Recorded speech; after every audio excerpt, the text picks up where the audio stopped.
Hi hello నమస్తే. నేను మీ కట్ట కార్తీక్. ఆంధ్రప్రదేశ్లో టెస్లా కంపెనీ రాబోతుంది అనే వార్తలు ఈ మధ్యకాలంలో చాలా పెద్ద ఎత్తున వినబడుతున్నాయి. ఇంటర్నేషనల్ మ్యాగజైన్స్ కూడా ఈ వార్తలు ప్రచురిస్తూ ఉన్నాయి. దీనికి కారణం ఏంటంటే భారత ప్రధానిగా ఉన్నటువంటి నరేంద్ర మోడీ గారు ఈ మధ్యకాలంలో అమెరికా పర్యటనకి వెళ్ళారు. అమెరికా అధ్యక్షుడు డొనాల్డ్ ట్రంప్తో భేటీ అయ్యారు. అంతకంటే ముందు ఈ టెస్లా కంపెనీ అధినేత అయినటువంటి ఎలన్ మస్క్తో కూడా భేటీ అయ్యారు. ఆ భేటీ అయిన క్రమంలో భారతదేశంలో Tesla company manufacturing unit start చేయాలన్న దానికి సంబంధించి చర్చలు నడిచాయి. గతంలో కూడా టెస్లా కంపెనీని భారతదేశంలో పెట్టాలని చెప్పేసి భారతదేశం ఆహ్వానించింది. కాకపోతే టెస్లా కంపెనీ ముందుకు రాకపోవటానికి కారణం ఏంటి అంటే మన వాళ్ళు చెప్పేది ఏంటంటే మేక్ ఇన్ ఇండియాలో భాగంగా మా కాడ మ్యానుఫ్యాక్చరింగ్ యూనిట్ పెట్టాలనేది మన వాళ్ళు చెప్పే మాట.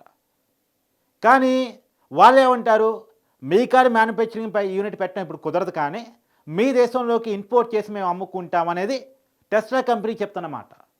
ఒకవేళ ఇంపోర్ట్ చేసి ఇక్కడ సేల్ చేసుకోవాలంటే భారతదేశంలో ట్యాక్స్ సిస్టమ్ చాలా ఎక్కువగా ఉంది. దాదాపు 110% ట్యాక్స్ని ఇక్కడ పేమెంట్ చేస్తే తప్ప అక్కడ కార్లు జర్మనీ నుంచో చైనా నుంచో అక్కడ మ్యానుఫ్యాక్చరింగ్ యూనిట్స్ టెస్లా కంపెనీకి ఉన్నాయి కాబట్టి అక్కడి నుంచి ఇక్కడ వరకు ఇంపోర్ట్ చేసుకొని 110% ట్యాక్స్ కట్టి ఇక్కడ సేల్ చేసుకోవాలి. దానివల్ల ఇక్కడ సేల్ అంత పెద్దగా రాదు, మార్జిన్ అంత పెద్దగా రాదు అని చెప్పేసి భావిస్తున్నటువంటి టెస్లా కంపెనీ భారతదేశంలో ఎలాంటి పెట్టుబడులు పెట్టలేదు, ఇంపోర్ట్ చేసి అమ్ముకోలేదు, ఇక్కడ మ్యానుఫ్యాక్చరింగ్ యూనిట్ పెట్టలేదు. అయితే ఈ మధ్యకాలంలో మొన్న బడ్జెట్ సమావేశాల్లో ఈ 110%ని 70% తగ్గించారు. నిజానికి గతంలో కూడా బేసిక్ సెస్ 70% ఉండేది. ఇది కాక అదనపు సెస్ ఉండేది. అగ్రికల్చరల్ మ్యానుఫ్యాక్చరింగ్ అంటే రకరకాల పేరు దేశ అభివృద్ధి కోసం అని చెప్పేసి అదనపు సెస్ కింద 40% చేసేవాళ్ళు. అంటే మొత్తం 110% మొత్తం సెస్ వసూలు చేసేవాళ్ళు. ఏ ఎలక్ట్రిక్ కార్ కంపెనీ అయినా భారతదేశంలో ఆ బయట దేశం నుంచి ఇంపోర్ట్ చేసుకొని భారతదేశంలో అమ్ముకోవాలంటే 110% ట్యాక్స్ కట్టాల్సిందే.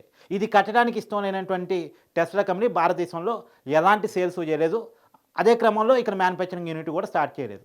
ఇక్కడ మ్యానుఫ్యాక్చరింగ్ యూనిట్ స్టార్ట్ చేయడాన్ని అమెరికా వ్యతిరేకిస్తోంది. ఇప్పటికి కూడా అమెరికా వ్యతిరేకిస్తోంది. భారతదేశంలో టెస్లా కంపెనీ మ్యానుఫ్యాక్చరింగ్ యూనిట్ పెడతానంటే దాన్ని మొట్టమొదటిగా వ్యతిరేకిస్తున్న దేశం అమెరికా.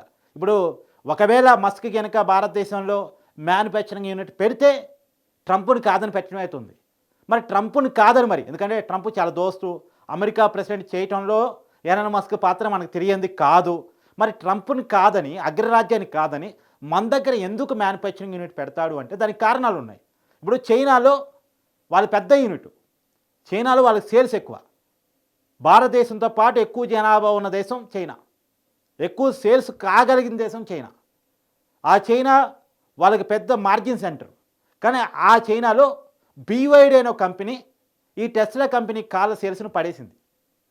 దాదాపుగా గత సంవత్సరం టెస్లా కంపెనీ కాళ్ళు 17,90,000 అమ్ముడిపోతే అదే BYD కార్లు అంటే చైనాకు సంబంధించినటువంటి ఒక ఎలక్ట్రికల్ కంపెనీ కార్లు 17,60,000 అమ్ముడిపోయినాయి. దాదాపుగా టెస్లా కంపెనీ ఎన్ని కార్లు అమ్మిందో BYD కంపెనీ అన్ని కార్లు అమ్మింది. అంటే చైనాలో టెస్లా కంపెనీ మార్కెట్ బాగా తగ్గింది. మార్జిన్ 30% నుంచి 15% పడిపోయింది. సగానికి సగం పడిపోయింది. కాబట్టి చైనా లాంటి జనాభా ఉన్నటువంటి మరొక దేశాన్ని ఎంచుకోవటం ఇప్పుడు టెస్లా యొక్క బాధ్యత అయిపోయింది. వాళ్ళ తప్పని పరిస్థితి. ఇప్పుడు చైనా తర్వాత ఎక్కువ సేల్స్ అవుద్ది అనుకునే ఆశ ఉన్నటువంటి దేశం భారతదేశం. కాబట్టి టెస్లా కంపెనీ మనుగడ రాబోయే కాలంలో ప్రపంచవ్యాప్తంగా తన మార్కును చూపించుకోవాలంటే భారతదేశంలో పెట్టుబడి పెట్టాల్సిన తప్పనిసరి పరిస్థితుల్లో టెస్లా కంపెనీ పడింది. మరి ఒకవేళ భారతదేశంలోకి వస్తే ఆంధ్రప్రదేశ్లోనే ఎందుకు పెట్టుబడి పెడతారు? మరి మామూలుగా ఆంధ్రప్రదేశ్లో మాత్రమే కాదు, 4 రాష్ట్రాలు పోటీ పడుతున్నాయి. ఒకేపు గుజరాత్, ప్రధానమంత్రి నరేంద్ర మోడీ గారి సొంత రాష్ట్రం. నిజానికి ఏ పెట్టుబడులైనా ఎక్కువగా గుజరాతే పోతూ ఉంటాయి.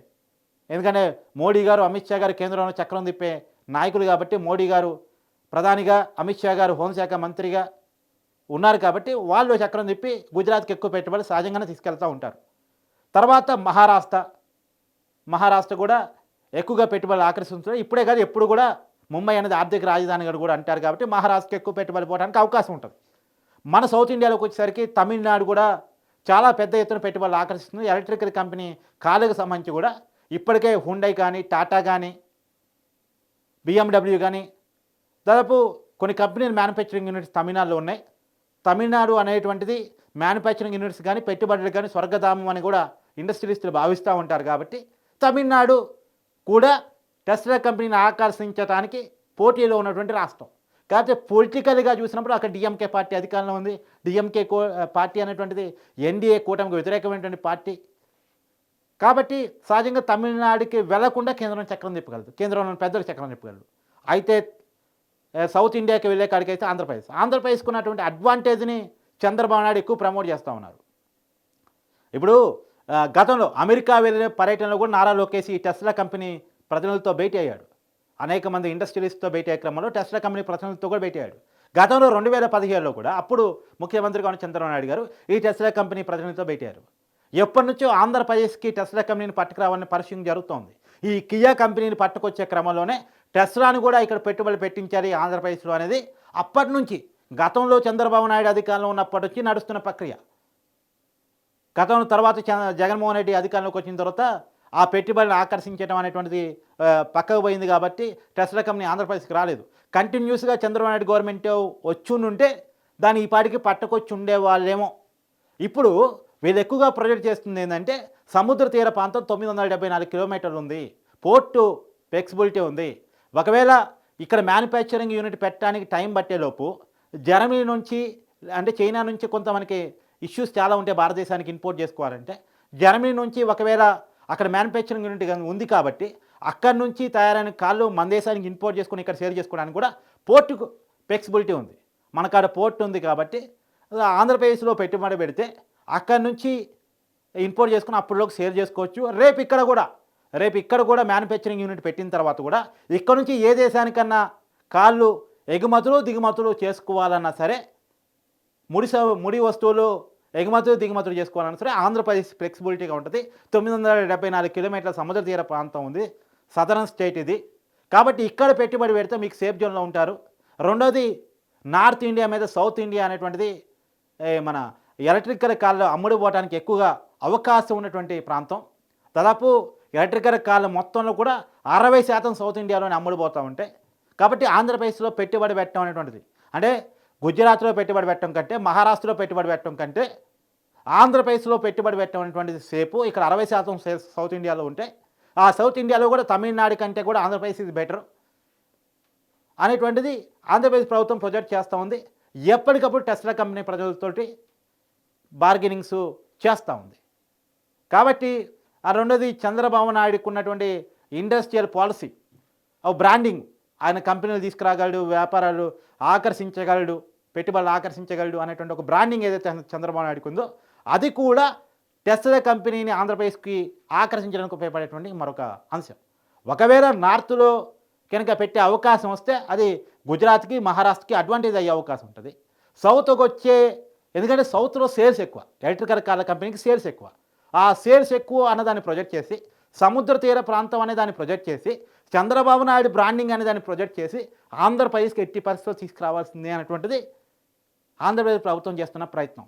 నిజానికి ఆంధ్రప్రదేశ్ ప్రభుత్వం చెప్తున్న మాట కూడా ఏంటంటే ల్యాండ్ సేకరణ కూడా, అంటే భూ సేకరణ కూడా ఆల్రెడీ సేకరించబడే ఉంది.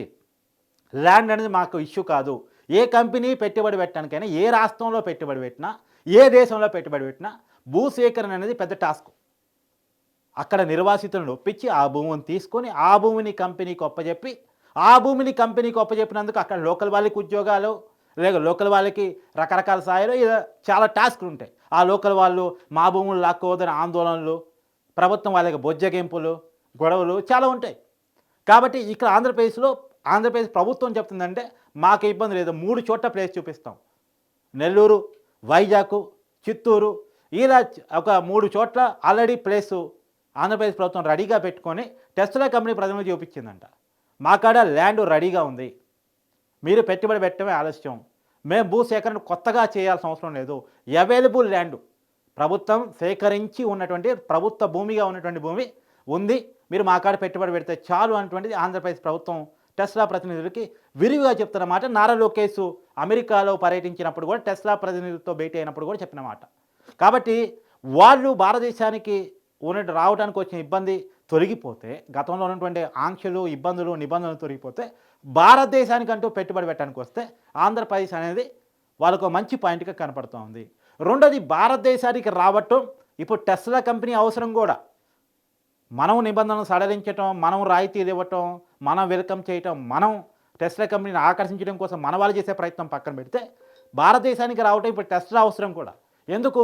చైనా వాళ్ళ పెద్ద సేల్స్ కంట్రీ అనుకున్నటువంటి చైనాలో పెద్ద ఎత్తున వాళ్ళ సేల్స్ తగ్గాయి. బీవైడీ అనేటువంటి కంపెనీ దాదాపుగా సమానంగా సేల్స్ చేసుకోగలిగింది గత సంవత్సరం. కాబట్టి చైనా తర్వాత ఆ మార్కెట్ ఎందుకోవాలంటే ఉన్న మార్కెట్ భారత్.